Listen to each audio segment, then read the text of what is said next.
Well, thanks to all of you for coming here today.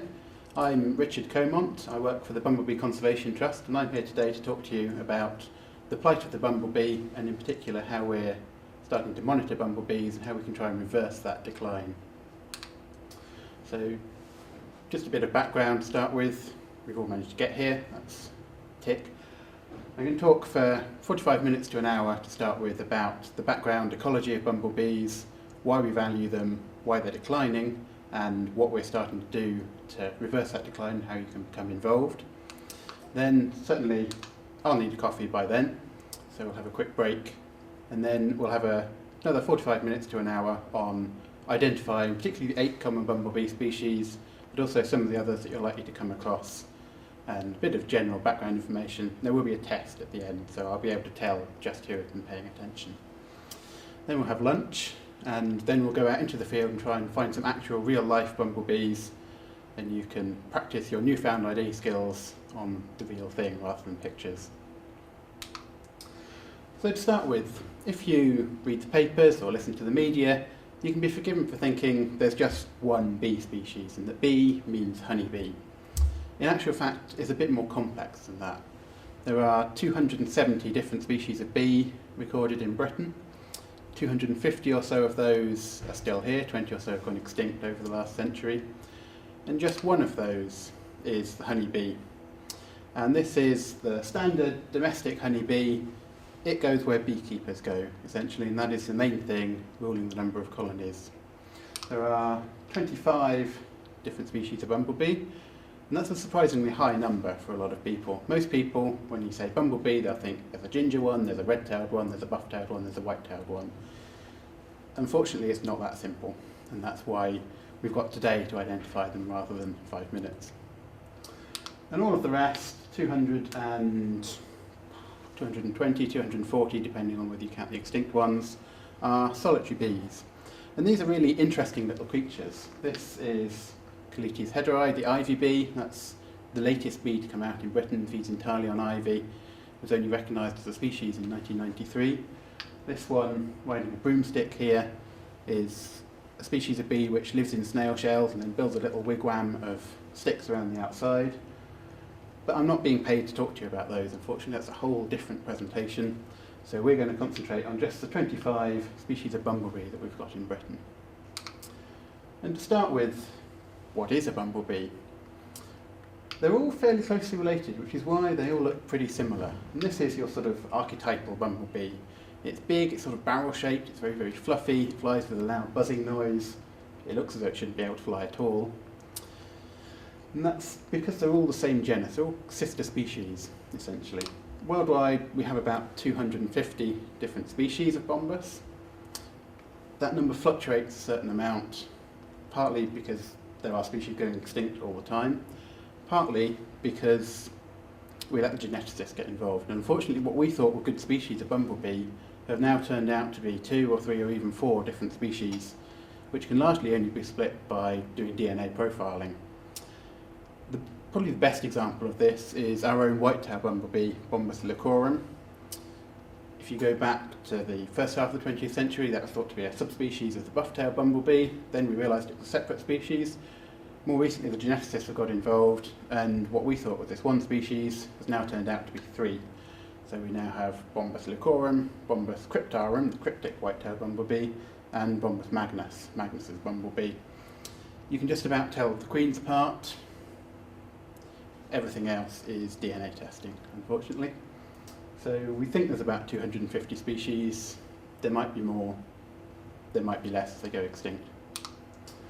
And they have an annual life cycle. So all of the bumblebees that you'll see this year, by and large, have been produced this year. And they do that purely by eating flowers. Bumblebees eat a huge amount of pollen and nectar from flowers of all different kinds. The pollen is mainly for growth. They tend to collect the pollen and take it back to the nest.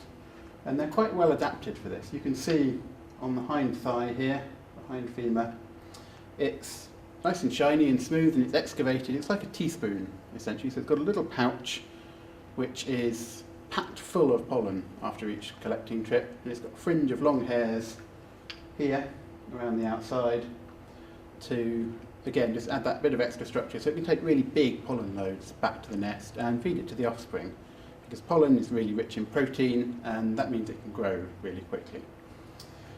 The nectar is mainly to keep the adults in the air. Nectar is Red Bull for bumblebees. It gives them wings and it's the only way they can get enough energy in a short enough time to actually get them going.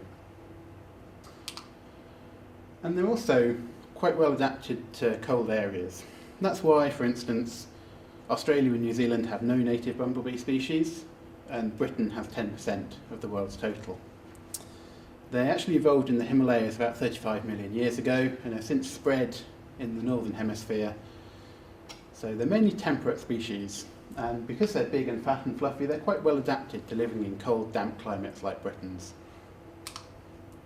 This just shows you how well adapted they are. This is an infrared picture of a bumblebee coming out on a summer's morning. The darker the colour in this picture, the colder it is.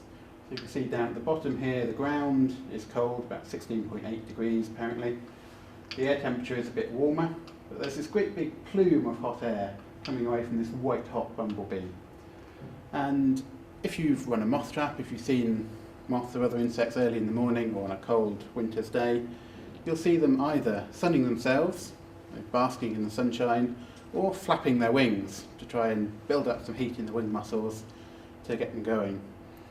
And unfortunately, although bumblebees do have really, really big flight muscles, if you flap your wings, that's a big flashing neon sign to any predators saying, come and eat me, to small birds and small mammals and that sort of thing. It's not a good survival strategy. So what bumblebees can do, which is quite clever, is actually disconnect the wings here from the wing muscles. They can essentially put their wings into neutral, and they can just buzz and buzz and buzz and warm themselves up by vibrating the flight muscles without any giveaway signs like great big wings flapping. And then once they're warmed up, and you can see it's about 35 degrees here, that's plenty warm enough for it to fly. It can pump warm blood down into the abdomen here and heat it up. Once the bee is warm enough, it can just click the wings into gear and away it goes without any telltale signs beforehand. And that's quite important because, as I mentioned, they're annual species. So the winter months, you have the queen, like this girl here, tucked away in this little hole in the ground. In this case, it's a little cell excavated in a plant pot. I found them underneath stones, in old wooden logs, that sort of thing. You can find them in old mouse burrows. Basically, they want somewhere which is sheltered from the worst of the weather, and somewhere where they're not going to be found and eaten by marauding mice and that sort of thing that are hungry over the winter. And come spring, the queens come out and start foraging and start looking for nest sites.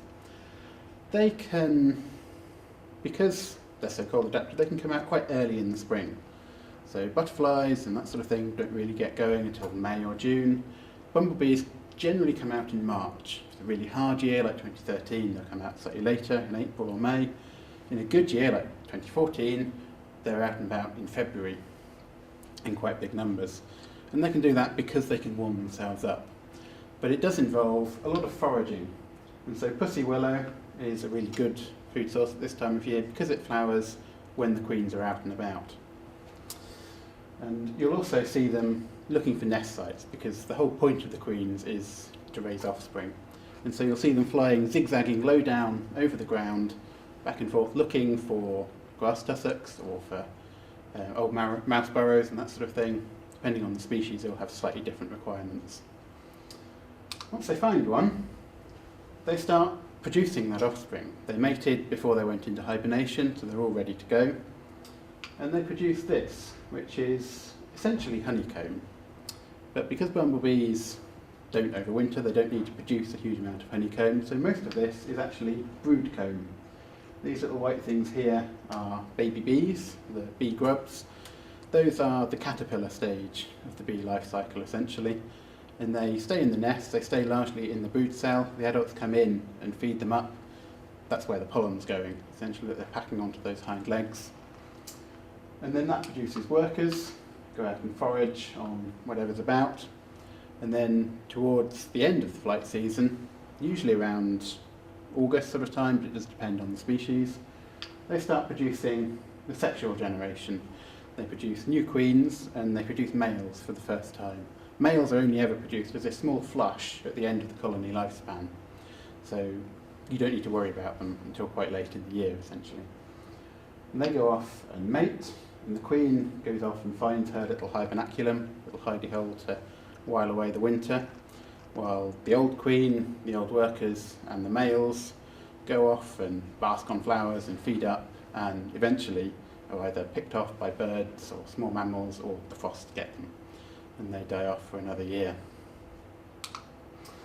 Unfortunately, that system hasn't been working too well in the 20th century, and a huge amount of bumblebees are really in quite steep decline. They've disappeared from a lot of areas.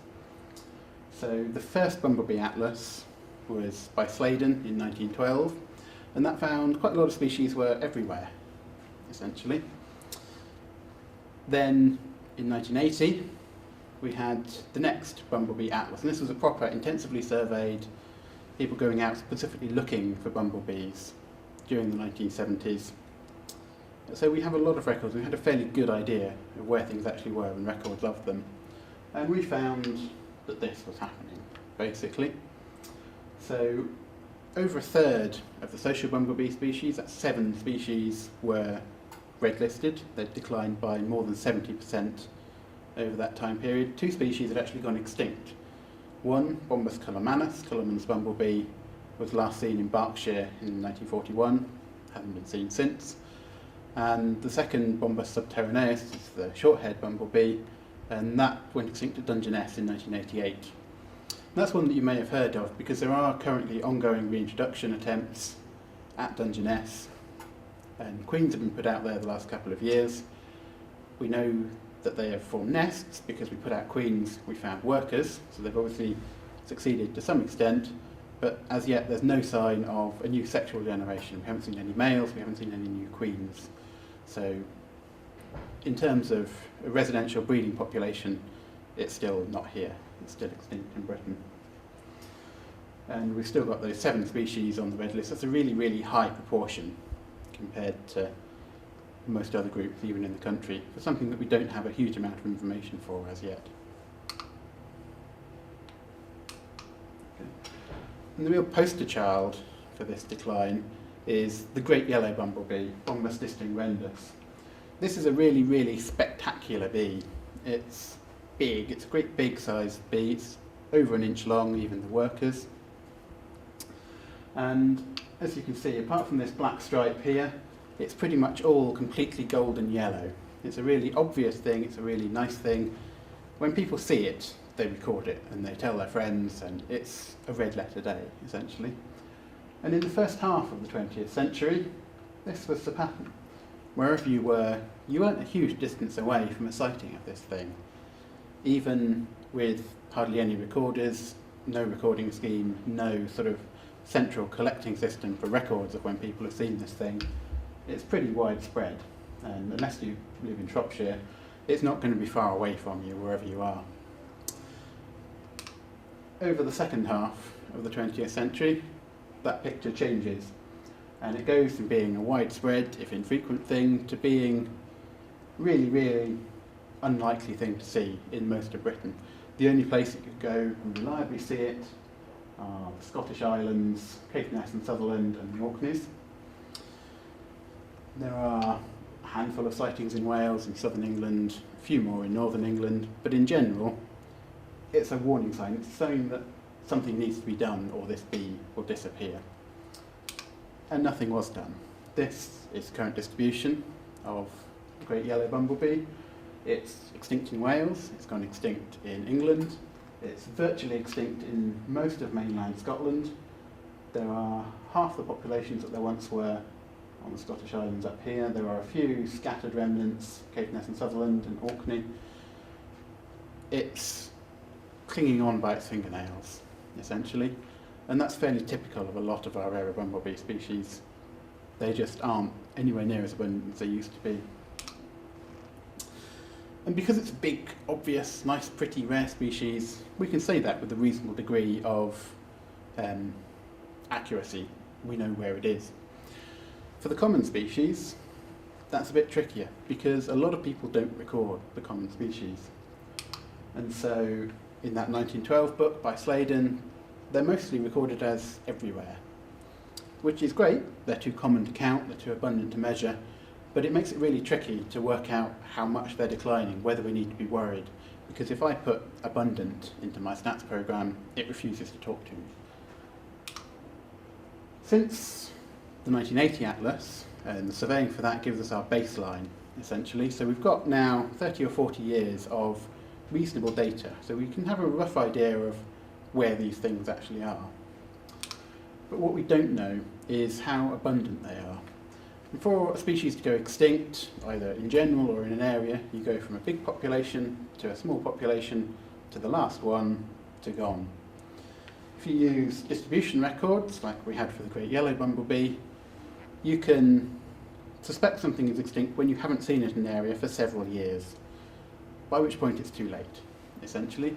If you want to catch them on the way down from a big population to a small population to the last one, and try and reverse that process, we need abundance records.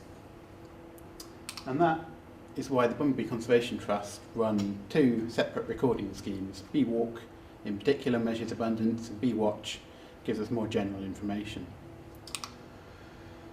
So why are the bumblebees declining? We need to know that if we can try and reverse it. And unfortunately, although if you read the press or listen to the papers or Friends of the Earth and that sort of thing, there's a lot of noise at the moment about pesticides and neonicotinoid pesticides in particular. In actual fact, the main cause for most bumblebee declines, we're fairly confident, is habitat loss. We've lost 97% of the flower-rich grassland that we had in Britain since the war. This is an old hay meadow, and this is pretty much perfect for bumblebees. It's got a wide range of flowers in it, great big knapweeds that bumblebees are particularly keen on, also various other flowers, different things that flower at different times of year. You've got lots of tussocky grasses in there for some of the carder species and that sort of thing to nest in. You've got hedgerows along the back here for the other species to nest in, the ones that live in mouse nests and that sort of stuff. So this is what bumblebees want, and this is where they thrive. And we're down to 3% of what we had 70 years ago. That's mainly with agricultural changes. As farmers have changed their systems to become more intensive, instead of taking one hay cut a year, and that allows the plants to set seed, so that there are flowers for the bumblebees, you take several cuts a year for silage. And so none of these flowers have the chance to actually come up, flower, set seed, put their seed in the soil before they're mown off. They're mown on the way up, essentially. So what you end up with is a very, very sterile area. And you go from this sort of nice hay meadow to this, which there are no flowers here. It's doused with pesticides, it's doused with herbicides to keep any nice flowering weed species down. There's not a hedgerow in sight because they've all been grubbed out so that you can fit more and more bigger machines into these huge fields instead of having a little patchwork of small fields. And this is constantly cropped. There's never any chance for it to life flower, for there to be flowers, for there to be grass tussocks, for nesting sites and overwintering sites. This is basically astroturf for bees. It's no good for them at all. And although there are lots of habitat creation schemes and that sort of thing, farmers can be paid with the environmental subsidy scheme to put in flowering margins and that sort of thing. That's put back approximately 0.001% of what we lost in that 70 years. So there's no difference basically in terms of overall numbers of pollinators. It just isn't noticeable for them. And that's not to say it's the farmer's fault at all. Farmers are increasingly pressured by supermarkets. They're doing what they have to survive in their business, but it does have that knock-on effect, not just for pollinators, but for wildlife in general. And to be honest, you can say that for pretty much everything that we've got numbers for. Seabirds, farmland birds, ladybirds, carabids, butterflies, moths. They all show this plummeting population trend. And it's very difficult to get people in government, that sort of thing, general public even, to care by and large. But the great advantage that bumblebees have, and pollinators in general, are that their work has a tangible benefit, because they're pollinating species, and if we don't have pollinators, we don't have flowers, we don't have fruit, we don't have a lot of vegetables. Basically, bees do something that we need. And a recent report in 2012 found that what pollinators give us, what insect pollination provides to the economy, is worth around £510 million every year just in Britain. That number increases to 14.2 billion euros across the whole of the continent of Europe, 265 billion euros worldwide each and every year. And a lot of that is dependent on bees. There are various other pollinator species like butterflies and like flies, but bees do the vast majority of pollination. And bumblebees do a huge amount of that.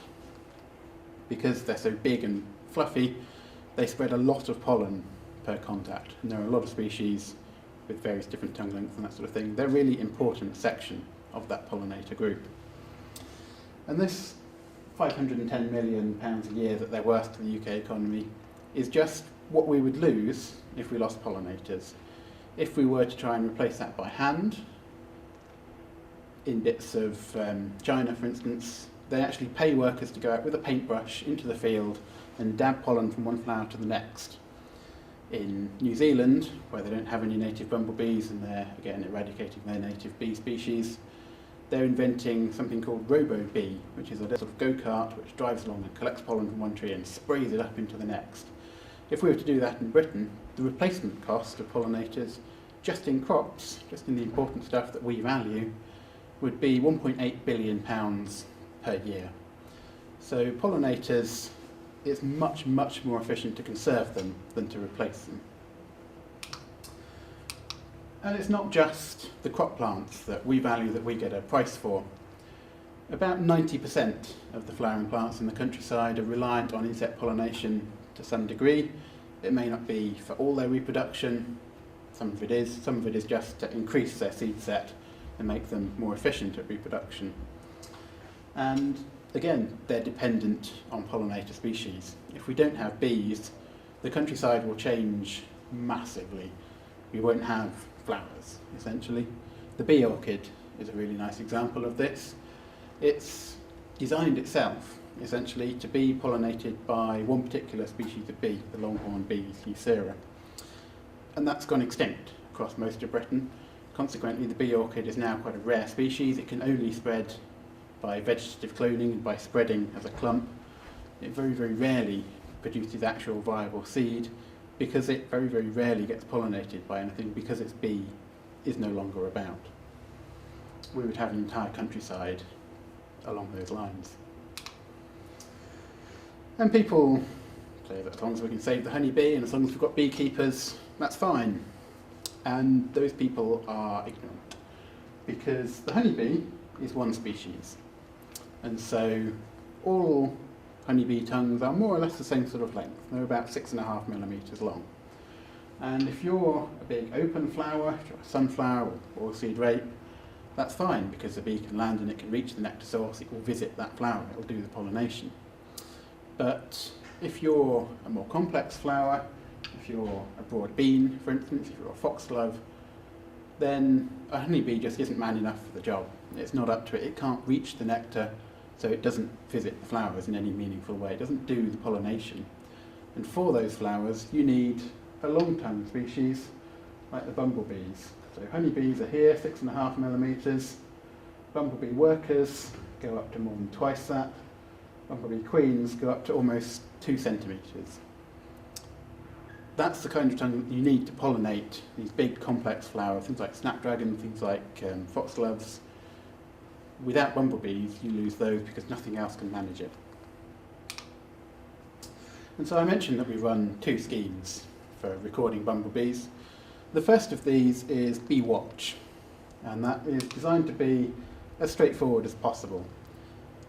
So if you've got a photograph of a bee and you want to know what it is, or you just want to record it, you can upload that photo to our website, and you can use an interactive training tool if you want to work out what it is. It'll help you learn how to differentiate different species. So you can even do that with other people's photos and just practice your ID skills. But otherwise, you upload the photo with your name and with a location. And that gives us distribution records, those dots on the map that I showed for the great yellow. And you also get feedback from experts on whether you got your ID right, what you got right, what you got wrong in terms of species. And we get distribution data from that, the basic data of what species can be found where.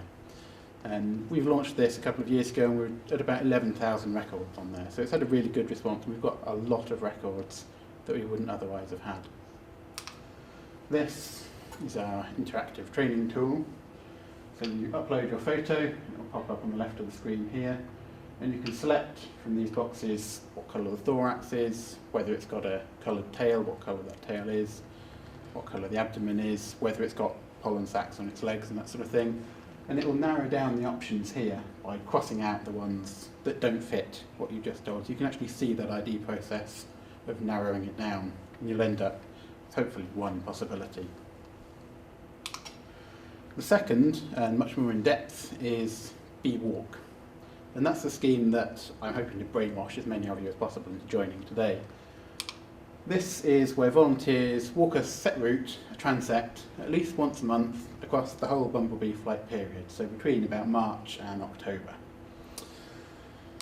And we ask you to identify the bees to species as far as is possible. Obviously, if it flies past at 30 miles an hour, you've got no chance of doing it, and you can put it down as unidentified bumblebee.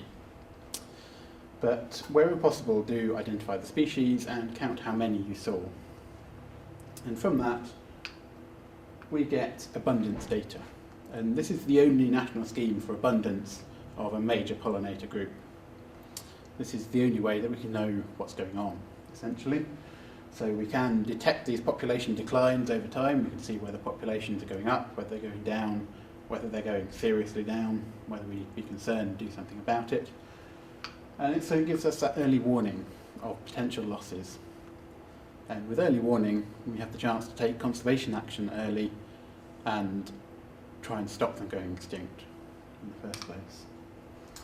So it really is to gather both abundance and distribution data, because we know where you've done your transect, to analyse that data and look at trends in bumblebee populations across time. So we can see if bumblebees in the southwest are doing better than bumblebees in the southeast, for instance. We can see if woodland bees are doing better than bees in grassland. We could work out where the problem areas are, which species are worst affected, and we can see how well conservation efforts are actually doing to bring them back up. And so we can investigate also the actual causes of those declines, because once we know that species X is most affected and it's species area Y that's most affected, then we can look at what's going on for that species, for that area that's causing those problems, and we can try and target them and try and fix them. So I'm just going to talk for a bit now about how you actually go about taking part in BWalk, to show you that it's, despite it being this monthly walk, it's not actually a particularly hard thing to do. And hopefully as many of you as possible will be able to join in with the scheme for the rest of the year. It is very much up to you where you site your transect. We can offer sort of general advice in terms of bees like flowers, go where the flowers are and that sort of thing, but we don't know the area particularly well. You will know it better than us. And essentially, I often advertise it as an excuse to go and visit somewhere nice once a month. If you already have somewhere where you go and walk the dog every Saturday morning or whatever, do that, it's fine. You don't say you have to have a special bee circuit. But equally, if there's a local nature reserve, a local park, somewhere that you want an excuse to go and wander around in the sunshine, put that down, and then you can go and wander around in the sunshine and claim rightly, you're contributing to proper scientific endeavours. Do try and choose that route relatively carefully though. Bear in mind that if you're setting it up in winter, there aren't going to be any bees about. There will be a lot more in midsummer, so that walk is going to take an awful lot longer when you're trying to identify every single bumblebee that you see. So we generally recommend about a mile long, 1 to 2 kilometres. That should take about an hour to walk at a fairly slow pace by the time you're stopping and checking what the bumblebee species actually are. And split that walk into sections based on habitat, so that we can tell if woodland bees are doing better than meadow bees on your transect, for instance. so that we can split it out and look at it in terms of the analysis. It's a very simple website. To actually set up your form, you put in a couple of details, the name, the county, how many sections, what year you started it, and then click on a square in the middle of where you think your transect is going to be. That will automatically fill in the grid ref. You don't need to worry about messing around with maps and that sort of thing. Then click through, like a join the dots puzzle basically, where your route is going to be.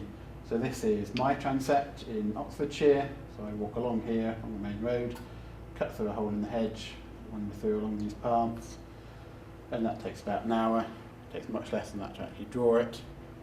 It's very, very simple. There's a lot of guidance online, and you can email me if you're having any problems with it, and we'll try and get those fixed out. We do ask that you walk the same route, the same transect every time, and that's in order to make them comparable. If you have no bees one month and then a whole load of bees the next month, when I come to analyse it, I'm going to assume that's because something has changed on the transect, not that you've diverted off to go and stand next to that giant buddleia bush for 10 minutes. We ask for at least one transect a month between March and October. Otherwise, by the time you've got 2 months between things, that's a big gap, and you've probably missed quite a lot of the bee life cycle in the middle there. We're not massively, massively strict. We're not going to turf you off the scheme if you can't do it. But if at all possible, please do try and do it at least once a month. And as I say, if you want to do it more often, if you go and walk the dog there every Saturday, you can do it every Saturday, please do. We're never averse to having more data. And weather conditions, as I mentioned, bees are fairly cold adapted, but they don't like flying in heavy rain and snow and that sort of thing. Basically, if you don't like the conditions, nor will the bees. So if you don't like the look of it out there, don't go and walk it, wait for a sunnier day. And please do remember to fill in the environmental details. I forget on a fairly regular basis, but I can remember because I was there. If you send me the form without those details, there's a reasonable chance that I won't be able to use it if we don't know where you were or who you were or anything like that. So please do fill in all the boxes. To continue, do try and walk at a roughly slow, steady pace. So it's always going to be very tempting to race through the bits that you know are going to be boring on the main road or whatever, and walk really slowly, lingering in the bee hotspots. But what you're doing is biasing the data to a certain extent. We acknowledge that you may have to go slower where there's lots of bees about and you're trying to ID stuff, but do try and keep it as consistent as possible. Otherwise it makes it difficult to analyse again. And to try and equalise between habitat types, please only record within a 4 metres by 4 metres by 2 metres recording box. So you would stand in the middle at the back of it, it's 2 metres either side, 4 metres in front and between ground level and 2 metres high. And that means that if you're in a meadow or if you're in a woodland, you're still recording the same airspace, essentially. If we don't insist on that recording box, obviously in a meadow you can see bees way off in the distance over there.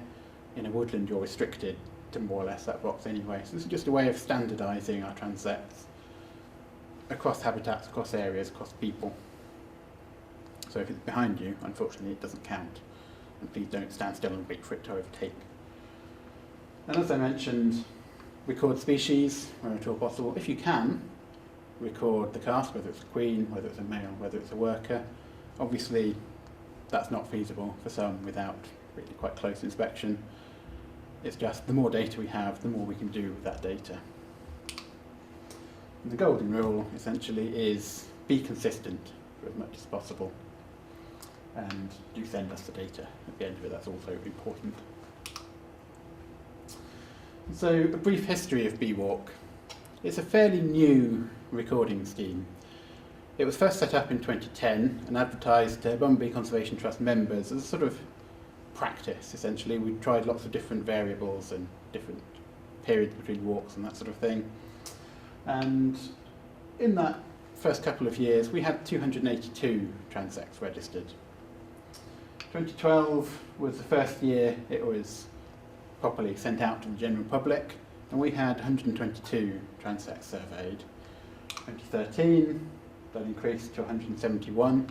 You can see they're pretty well spread across the country as a whole. And then this year, 2014, we've done really quite well. We've almost doubled the quantity of transects that people are actually going out and actively walking. We've now got 347 transects registered this year on the website. And again, we've got pretty good coverage, though if there's anyone in northern Scotland who would like to walk a transect, we're more than open, or indeed North Wales, to be honest. So this really is a national scheme now. We've got a lot of data coming in from a lot of people, but we always need more. People will drop out for various reasons, and the more transects we have, the more people sending in data, the more detailed a picture, the better the picture that we can get with that data, the more we can do to actually see how bumblebees are doing at a broad scale.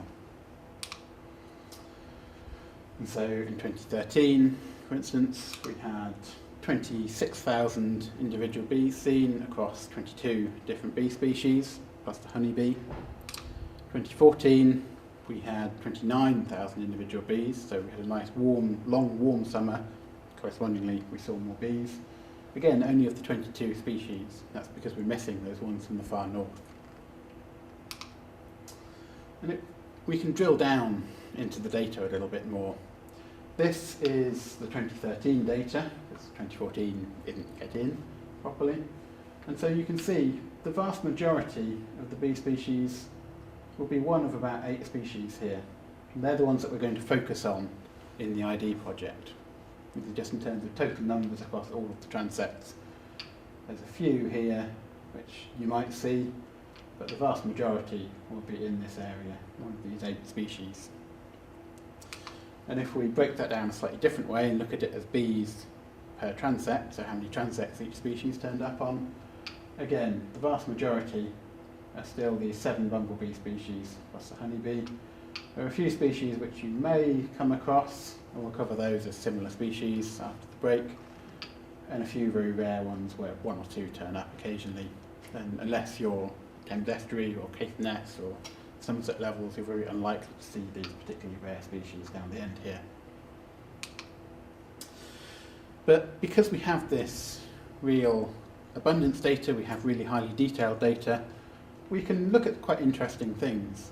So if you remember, 2013 had a really, really hard spring. It was basically winter until mid-June, whereas in 2014 we had virtually no winter at all. It was nice and warm and sunny all the way through from about mid-January. And you can really see that. This is the mean dates of first emergence. So the mean day of the sort of 10 first individuals of each species that were seen on transects. And these blue ones are 2013, the yellow is 2014.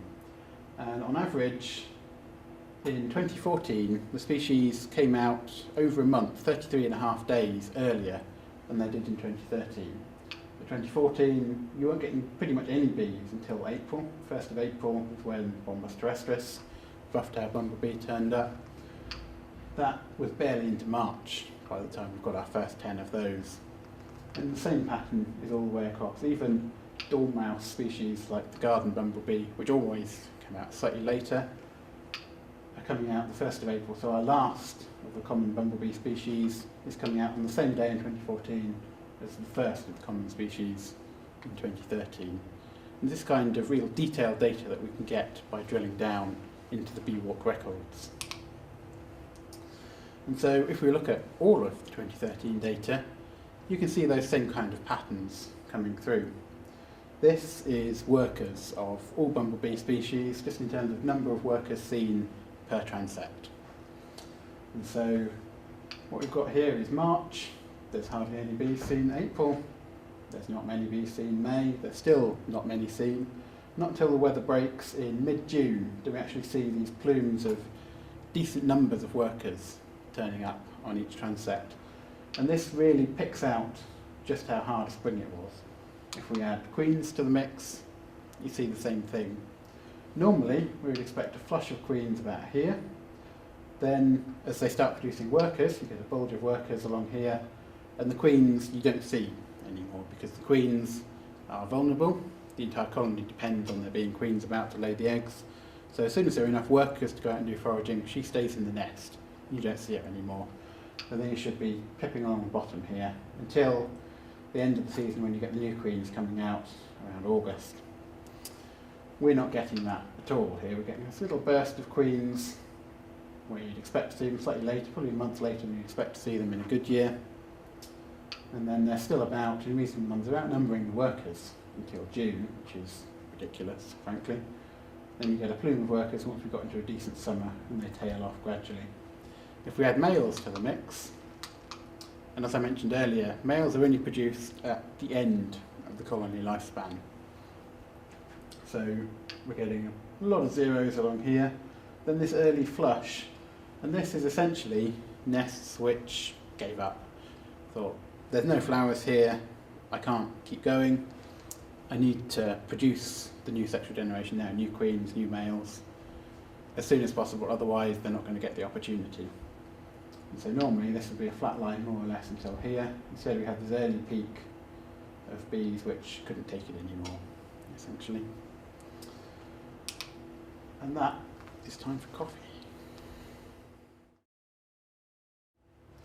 Right, now we're all back, we'll get down to actually identifying those bumblebees so that you can count them properly and send us all the records for your bee walk. To start with, what is a bumblebee? How can you pick it out of this crowd of solitary bees and flies and that sort of thing? Well, luckily, they're all pretty similar. They're very, very furry. They're great big barrel-shaped bees. They're much bigger than most solitary bees. They fly with a really loud, low buzzing. Most flies have buzz, but they're quite a high-pitched buzz by comparison. And they carry pollen in these great big pollen baskets here. And none of the flies or anything that look vaguely similar do that, so it's quite a good ID feature. Only the females do it though, so look out for males and look out for females on the way out from the nest.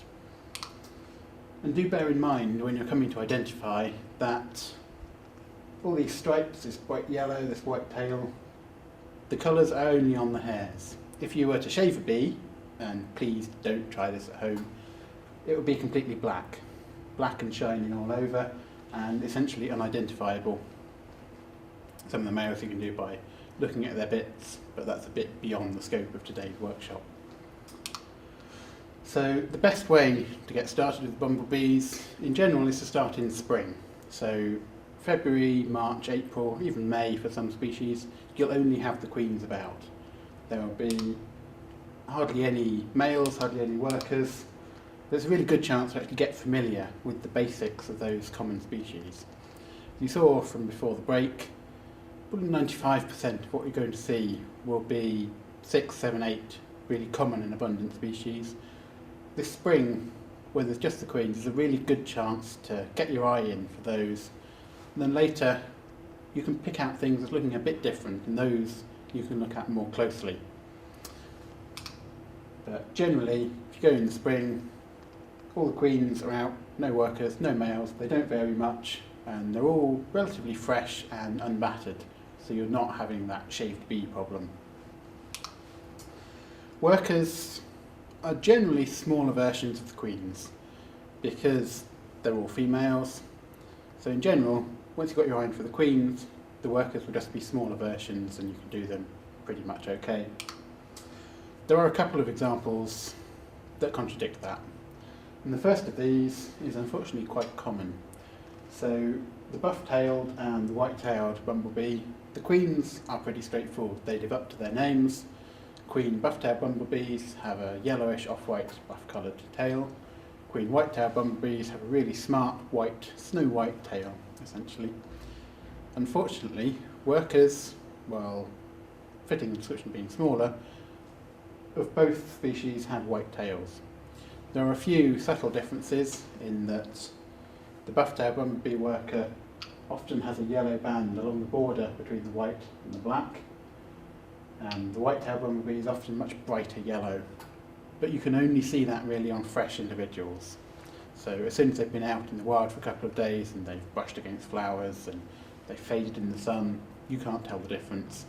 And so we aggregate those as white-tailed / buff-tailed worker. The other one that causes problems is the early bumblebee. And here the queen has a big yellow band at the front, a fairly obvious yellow band across the abdomen before you get to the little red tail. And the books usually show the worker as having that abdominal band as well. But in actual fact, what you'll often find, particularly when they've been out for a couple of days, is that the worker doesn't have this yellow band here. She'll still have this yellow band at the front of the collar, she'll still have a little small red tail, but otherwise she'll be completely black in the middle. And so that's definitely one to keep an eye out for, particularly early in the season. Most of the early bumblebees are gone by August. It will catch you out the first time, but hopefully not the second time. Males, a few species have really early generations, like the early bumblebee, hence the name, and so the males for those can appear fairly early in the year, about May and June. Most species you won't need to worry about males until July, August sort of time. They often have these yellow faces, great big yellow moustaches. 4 of the 8 common species, so the red-tailed bumblebee, early bumblebee, heath bumblebee and the white-tailed bumblebee all have really obvious yellow face hair, and it's not just the odd one scattered in here, it is really great big bushy face hair, so they're quite straightforward to split out as a group. In general, males, they have hairy legs because they don't really work, they don't collect pollen, and they look fairly sort of scruffy, fuzzy, long-haired sort of things. They look generally shaggy and unkempt compared to the females. So if it's got a moustache, if it's got hairy legs and it looks scruffy, it's going to be a male. I leave you to your own conclusions about bees and people. And the extent of yellow varies a huge amount, even in the same species, annoyingly. Because this is a white-tailed bumblebee male, and so is this ridiculous tennis ball of a bee. They can be really, really, really yellow sometimes, and it can catch you out. They also seem to fade quite quickly.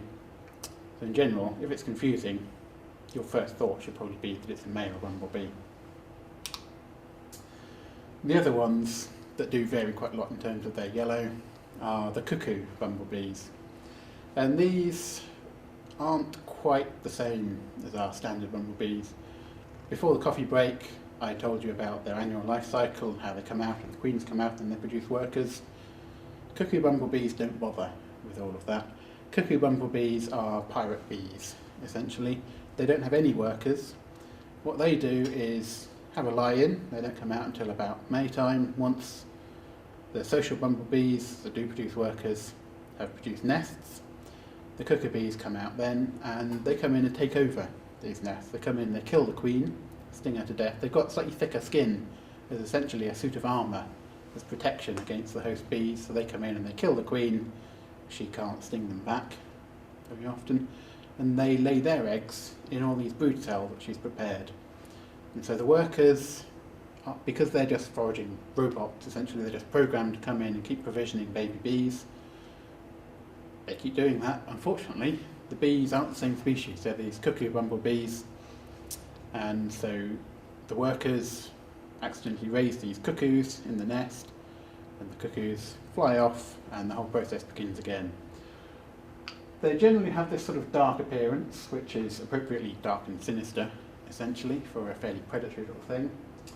So the females of most species only have this yellow collar. They don't generally have a band in the middle here, which most of the social species do. They don't have pollen baskets, they've just got hairy legs because they don't cater for their own brood. They don't need to carry pollen back to the nest because the workers of some other sap species is doing that for them. So they continue to have hairy legs. They do take nectar, you'll see them on flowers, but that's just to keep themselves going. They don't bother with pollen by and large. They quite often have these very, very dark wings, and particularly the red-tailed cuckoo bumblebee has really sort of smoked glass wings. And that's often the first way that you'll pick them out. They'll be sat on flowers, looking really, really dark. And some species have this notch in the tail. There's at least 2 species which have yellow sort of saddlebag markings here, and that gives them this appearance of this big V, a notch in the top of the tail. And there are 6 species of cuckoo in Britain. They're all pretty much widespread. There's a few that go further north than others, but in general, particularly in the south of England, any of the 6 cuckoos are a possibility, but you'll never see a huge number of them. You'll see more late in the season once they've been produced from these host nests, but in general, you're only going to see 1 or 2 in a year. And so the ID features, once you've got your bee in front of you, that you'll need to look at are mainly fairly obvious, luckily. So the thorax, this bit of the bee, that's where the flight muscles are, where the wings are attached, where the legs are attached. That's the powerhouse of the bee, essentially. And you're looking at whether it's got stripes and that sort of thing. The abdomen here, the tail, the sting, the digestive tract and that sort of thing. Particularly, again, looking at the tail colour and whether or not it's got banding. Only females have a sting, so if it does sting you, you know what sex it is at least. That's a head start. It's always handy. And the antennae, again, are another way of sexing it. Because males have quite different colour patterns to females, it's often quite important to be able to tell what sex the bee that you've got is. Don't say provoke it to sting you every time, but it does help. But you can always just look at the antennae. The wings help you tell whether it's a cuckoo bee or a social bumblebee. And if it's got a pollen basket, if it's carrying pollen, it's going to be female again. If it's not carrying pollen, that doesn't mean it's male necessarily. It might be a female on a day off. But if it is carrying pollen, it's definitely female. And so you have your bumblebee. Probably the best order to look at things is you start with the tail tip.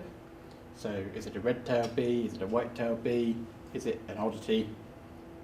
Does it have a tail which is distinct from the rest of the bee? I'll go through all of these in slightly more detail in a couple of minutes.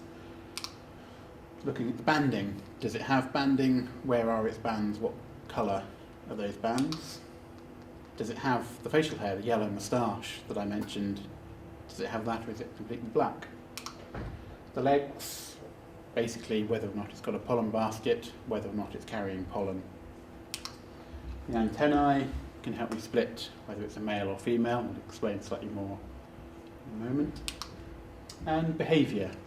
Behaviour is nowhere near as conclusive as these other marks, which is why it's in brackets.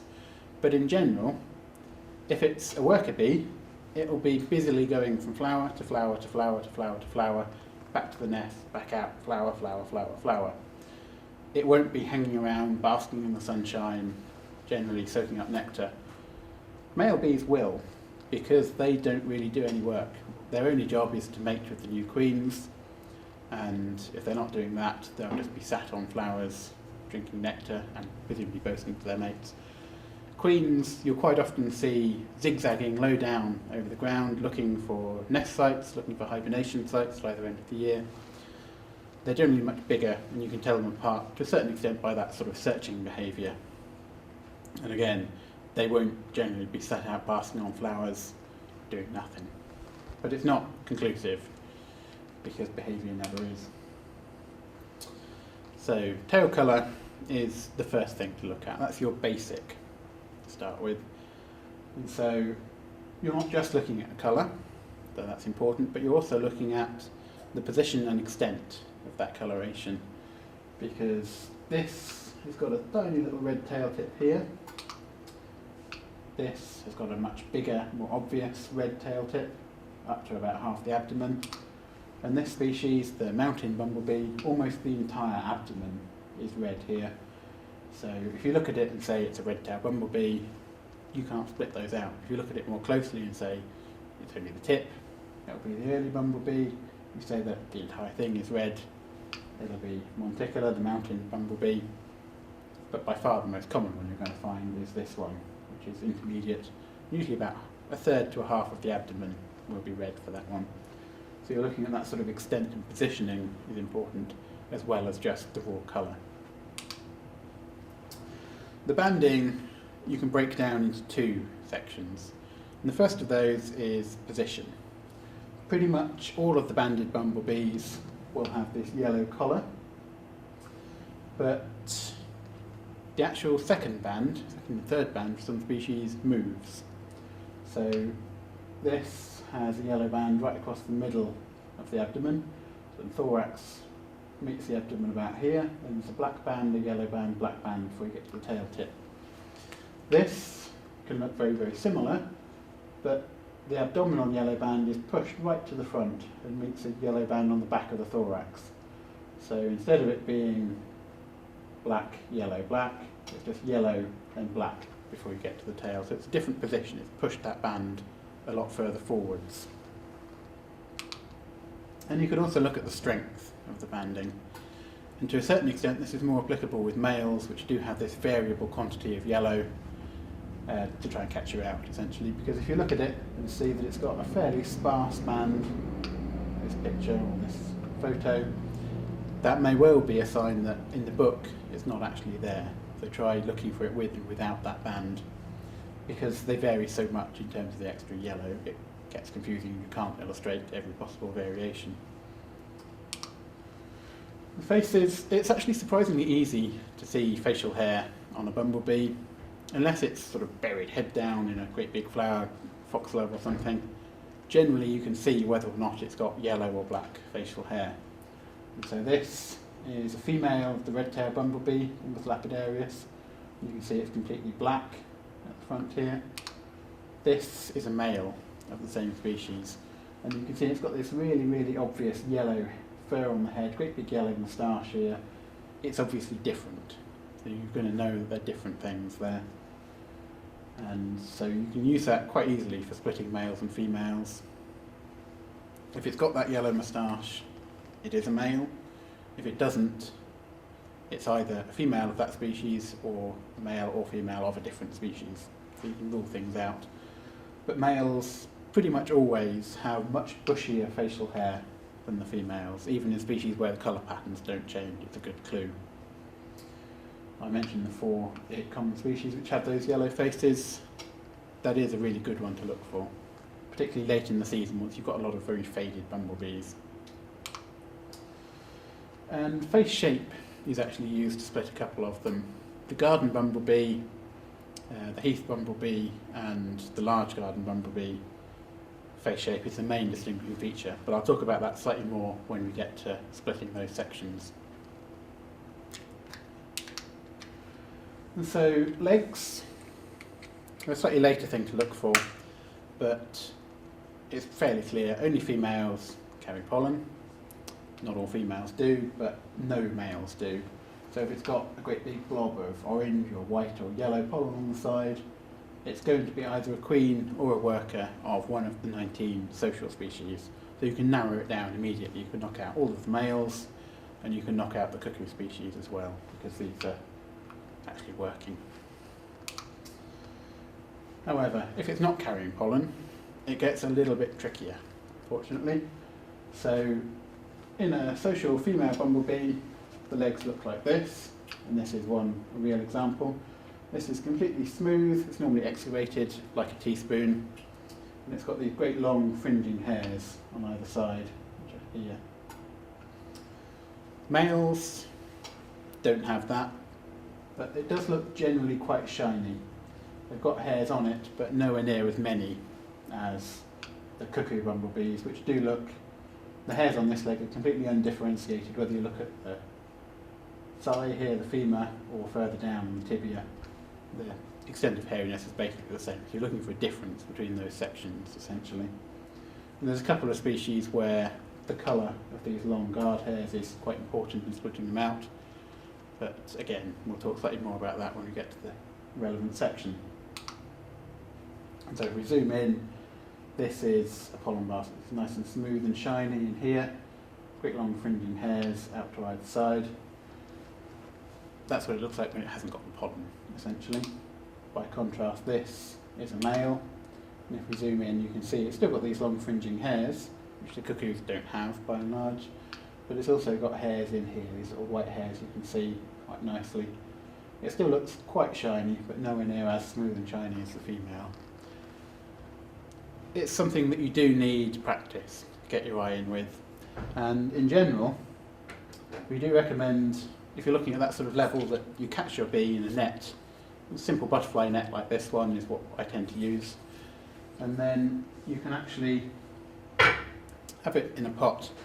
If you have a pot with bit of toilet paper, tissue paper, whatever, you can just put the bee in there and gently press it up against the end so that you can actually see the relevant bits and peer at it through your hand lens or magnifying glass without it buzzing about all over the place wildly. It doesn't hurt the bee, you can let it go at the end of it. It just gives you the chance to actually slow it down, keep it still enough for you to actually check out things like how hairy its legs are without either it stinging you or you squashing it.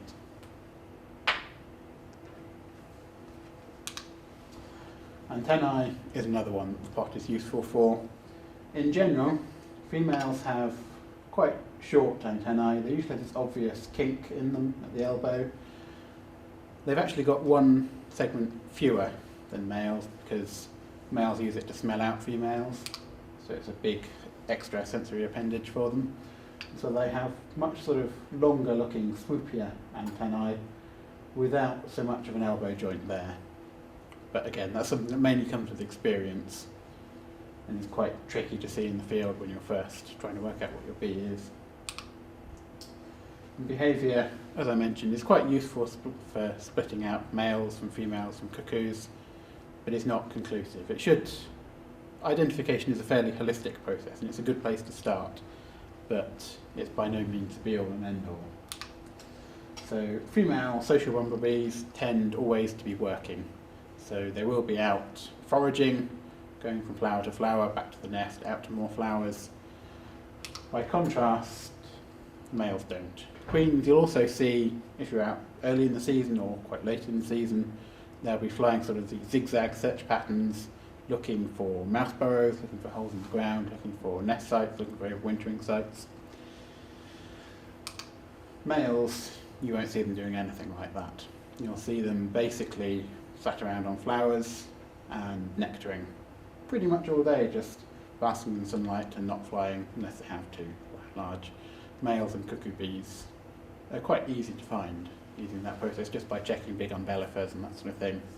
You'll find them. And so on to the species level ID. Traditionally in Britain we've talked about the big 6 bumblebee species, and that would be these: white-tailed, buff-tailed and garden bumblebee, early bumblebee, red-tailed bumblebee and the common carder. But there are a couple of extra species more recently, so we could easily argue it's the big 8. Particularly this guy, this is the tree bumblebee, Bombus hypnorum.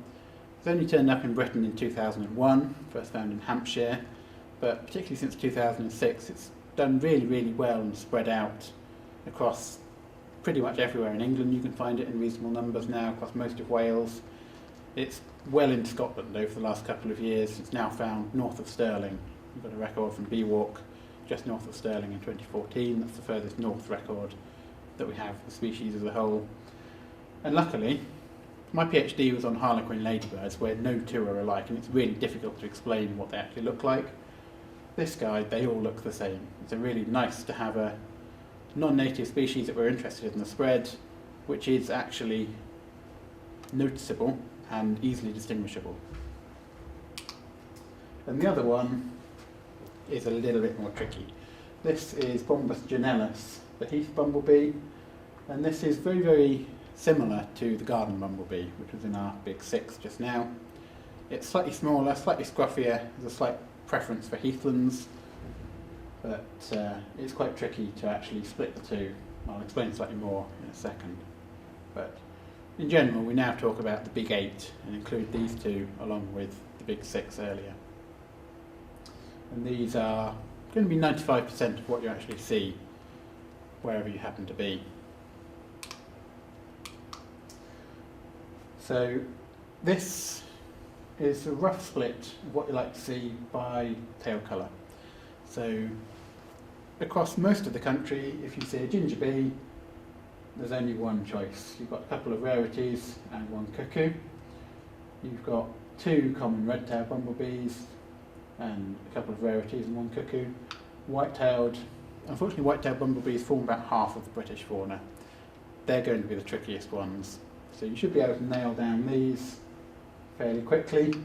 These are likely to take more time, and that's unavoidable, unfortunately. So we'll start with the ginger bees, because pretty much most of the country, if you see a ginger bee, it's going to be the common carder bee, Bombus bascorum. You can see the blue here is where it's found. There's not really anywhere where it's not found, basically.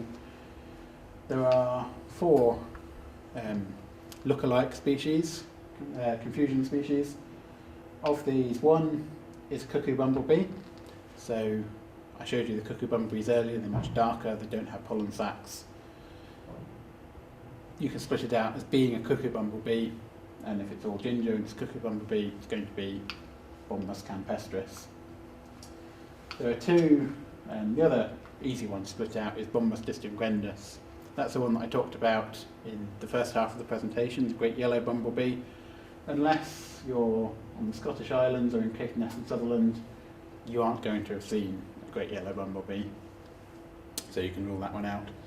So that leaves us with 2, Bombus muscorum, the moss carder bee, and Bombus humilis, the brown-banded carder bee. And they are very, very similar to the common carder and can be impossible to split, certainly from photos, or if you're dealing with some of the trickier island races like the Scilly Isles or the Channel Islands. But in general, the common carder bee has black hairs on the abdomen, and the amount of those black hairs can really vary. Often it looks completely dark in here. Sometimes there's only 1 or 2 dark hairs, and that's when it gets confusing, because the moss carder and the brown banded carder don't have any black hairs at all on the abdomen. So if you're in the places where you do find them, so the Thames estuary, the Somerset Levels, Salisbury Plain, a few bits of Pembrokeshire, quite a lot of the coast of Scotland, it's worth checking just in case, but you will get your eye in fairly quickly. There are noticeable differences, it's just they vary quite a lot, so it's worth checking. And splitting them out is a bit beyond today's workshop. We're going to focus mainly on the 8 common species. So look for black hairs on the abdomen. If it's got them, it will be the common carder. If it doesn't, it gets a little bit trickier. Moving on to the red-tailed bumblebees. These are twice as hard because there's 2 common species.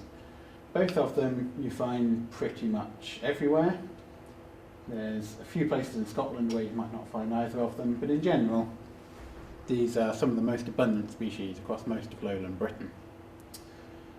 And the best way to split them apart, to be honest, is whether or not it's got yellow on it, because if it's got a red tail, most of the time it's going to be one of these 2. The early bumblebee always has this yellow collar. The red-tailed bumblebee females never do.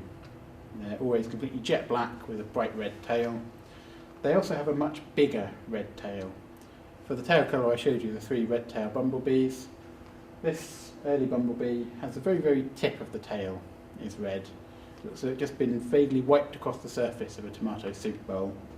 Whereas the red-tailed bumblebee is usually a third to a half of the abdomen. It's a really obvious red splodge. And as I said, it doesn't have any yellow on the front end. Males can be slightly trickier. They both have these great big yellow moustaches. They both have a yellow collar. But the male of the early bumblebee, not only is it pretty small, it's a very small species in general, and males tend to be about the size of a frozen pea, little yellow furry things. And they have a big yellow band across here. And this band quite often spreads either side, so again, they're almost completely yellow and large, and you'll get your eye in for them really quite quickly, particularly because they come out very early in the season. I saw my first in 2014 on the 18th of April, whereas these come out much later in the year, won't be around generally until about July. It'll be peak abundance in August. So there's not a huge amount of overlap, you'll be able to see one and then the other. Again, there are 4 confusion species. One of them is a cuckoo, so again, it's got very dark wings, no pollen sacs. It's a cuckoo, it's got a red tail, it's going to be Bombus rupestris, the red-tailed cuckoo bumblebee. It's very much say what you see with that one. There are 3 slightly trickier ones. So of these, Bombus monticola is the other one I showed you in the tail size pictures. that has an abdomen that's almost completely red, never has less than half the abdomen red, and it's only found up mountains. So if you're in farmland in lowland Britain, you aren't going to find Bombus monticola.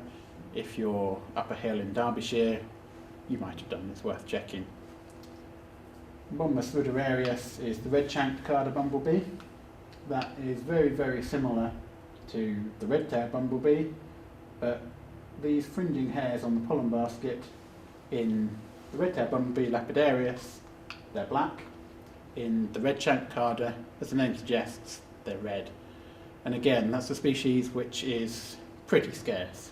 It does pop up in new locations each year, but only in fairly low numbers. And the only place you'll reliably go to see it is quite good bumblebee habitat. Places like Salisbury Plain are the only places you'll go and reliably find that species. Bombus silvarum is basically yellow-grey, sort of yellow-grey-green colour all over. You can't really mistake it for anything that's supposed to be black. Again, if you think you've got a rarity, we have a lot of resources on the website. There are quite a lot of good bumblebee books, including Edwards and Jenner. This one is probably the best general introduction bumblebee book. You can put the pictures on BWatch and send them to us, or you can just email the pictures or put them on our forum. There are a lot of avenues in case you do have a confusion species or a mysterious individual. But in general, most of what you're seeing will be common species. And now we venture into the black and yellow white-tailed things. And this is by far the trickiest group. The two common species with two yellow bands are the white-tailed bumblebee and buff-tailed bumblebee. And we've already come across these today as being almost indistinguishable as workers. And you can see that here, they're very, very similar. The white-tailed bumblebee tends to have brighter bands, they're sort of lemon yellow, as opposed to the honey yellow of the buff-tail. Buff-tail often has the suggestion of this yellow, very, very thin band in here between the black of the abdomen and the white of the tail. But in general, a lot of the time you aren't going to be able to split these, so just put them down as the aggregate, Licorum / terrestris, white-tailed or buff-tailed. Queen's quite easy because they live up to their names. It's very much say what you see with those particular ones. Males, I showed you the white-tailed males earlier, they're the ones that go almost completely yellow quite often, whereas the male of the buff-tail just looks almost exactly the same as a worker. You'll hopefully be able to see the legs are slightly different, be able to see the antennae slightly different. But they are very, very similar to workers in general. And that has quite a big group of confusion species. 3 of them are cuckoos. You can split them out as cuckoos because they've got dark wings, they've got hairy legs. Splitting them any more than that is, to be honest, a bit beyond the scope of today. Certainly to split these two is a microscope job. There's a lot of resources on the website and linked from the front page of the BWatch website, but we don't have the time or the equipment to go into those today, and they're not field characters essentially. Bombus subterraneus, you've come across already. That was the short-haired bumblebee, which is being reintroduced at Dungeness. If you aren't at Dungeness, you haven't seen it, it's not there. If you are at Dungeness, you almost certainly haven't seen it either, to be honest. There's single figures of workers seen of that species in the country in the last 30 years, basically. So it's very, very unlikely that you'll have seen that one. Hopefully it will continue to spread out and we'll start breeding properly and we'll have a new ID problem, but that won't be for some time.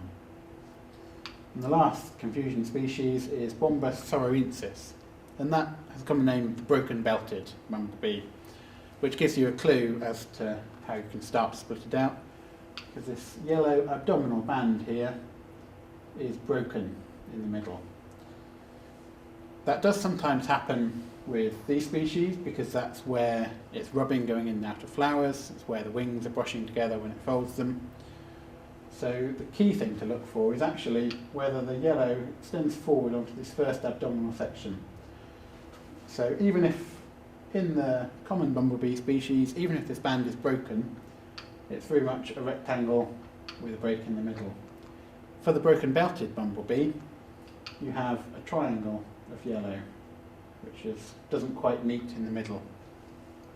And that's one that you should try and photograph and try and get slightly more evidence, more proof that it's about, because it is quite a rare species and it's probably one of the ones that's declining quite a lot at the moment. They're very interested in proper, accurate records of that particular species. And the white-tailed bumblebees, you can split further into those which have 3 yellow bands. And so we have a yellow collar at the front, we have a yellow band at the back of the thorax, and we have our third band here at the front of the abdomen. So it's got 1, 2, 3 yellow bands, as well as these white tails. And unfortunately, these two are very, very similar looking species. In general, Genalis, the heath bumblebee, is slightly smaller. It's about half the size of the garden bumblebee. That's not a huge amount of good unless you've got them side by side. And they do generally look quite shaggy.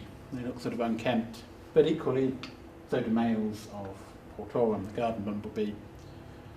Garden bumblebee is a lot more widespread than the heath bumblebee. Areas where you don't have heathland, so the Midlands for instance, you don't have the heath bumblebee. So if you're in those areas, you're very unlikely to have seen it. But it is pretty much widespread around the coast in Wales, and down in the southeast and southwest.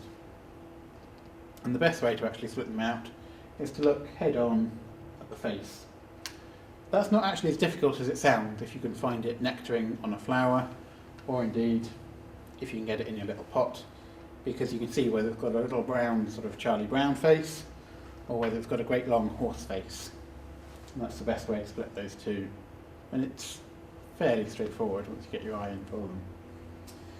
There are, again, several confusion species. 3 of them are cuckoos. Again, you can split them out as cuckoos fairly easily using the same principles as before.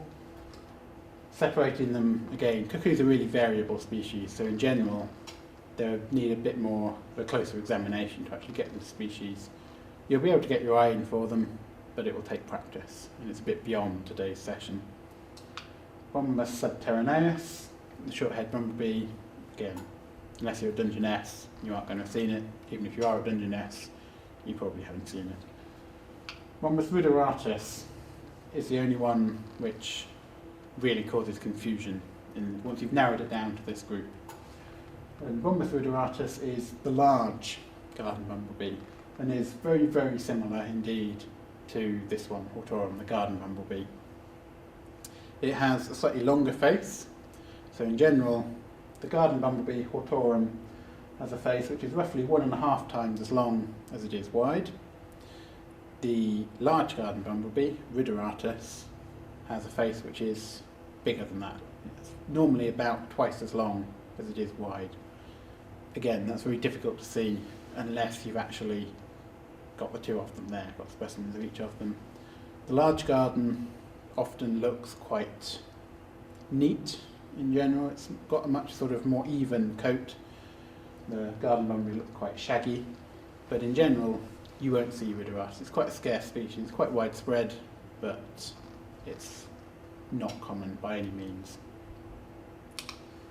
And lastly, the tree bumblebee, this interloper from continental Europe, is basically unmistakable, and it's really nice to be able to see that about something that we're interested in.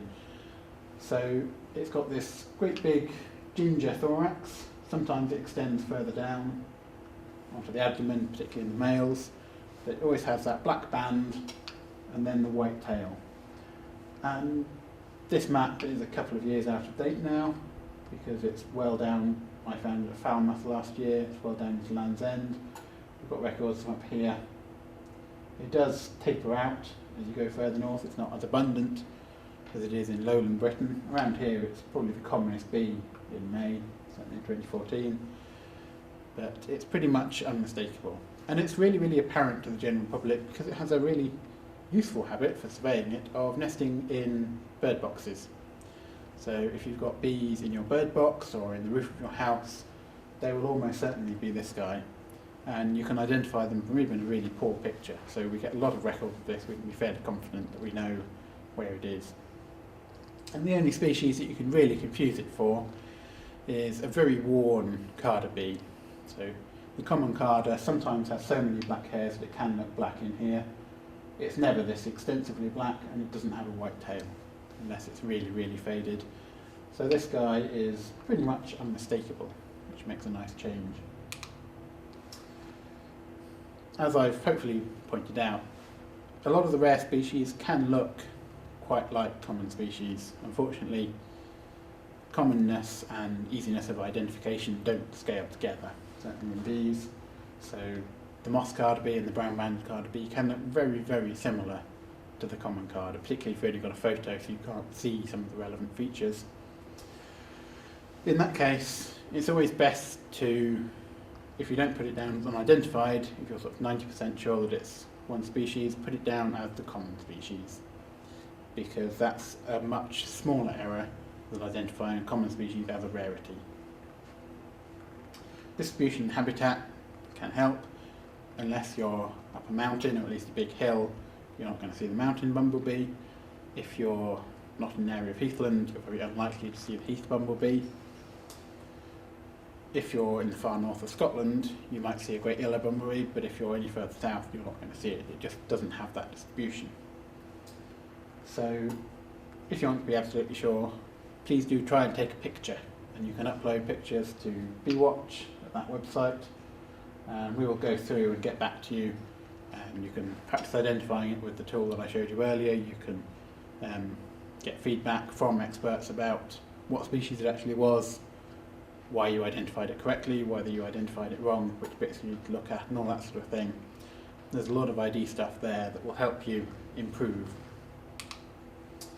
And unfortunately, because bees are well defended, and they have stings, there are a lot of things that want you to think they're bees. And so a whole load of hoverflies and flies in general can look like bees.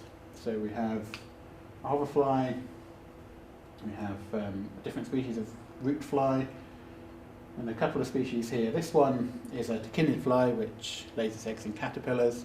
That looks like a bumblebee because it flies early in the season. So it's big and fat and hairy for the same reason that a bumblebee is big and fat and hairy.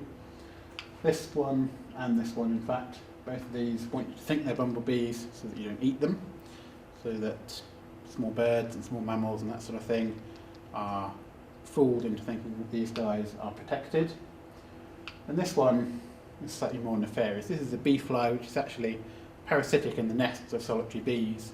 So it basically dresses like a bee in order to get close to the nest without being chased off.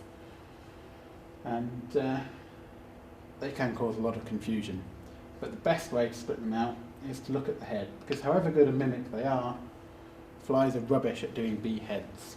If you look at this one, you can see you've got these funny shaped little antennae here, little blobby antennae with a spike coming off. Whereas bee antennae, as I showed you earlier, are always great long swoopy things, obvious. If we look at the two of them side by side, the overall impression is really quite impressive mimicry. The bumblebee, these great long antennae sticking out in front. This is its tongue, incidentally. The fly has these funny shaped little wonky antennae here, great big eyes. Everything back of the head is a really good mimic, but the head itself is a giveaway, and so you can split those out fairly easily. So that's the end of the presentation today. As I say, there would normally be a quiz on the end of it, so you can work through and see how well your audience has actually listened, how much of it is sunk in before you go out in the field, but that doesn't really work with an empty room. So that's all of it for today, and good luck.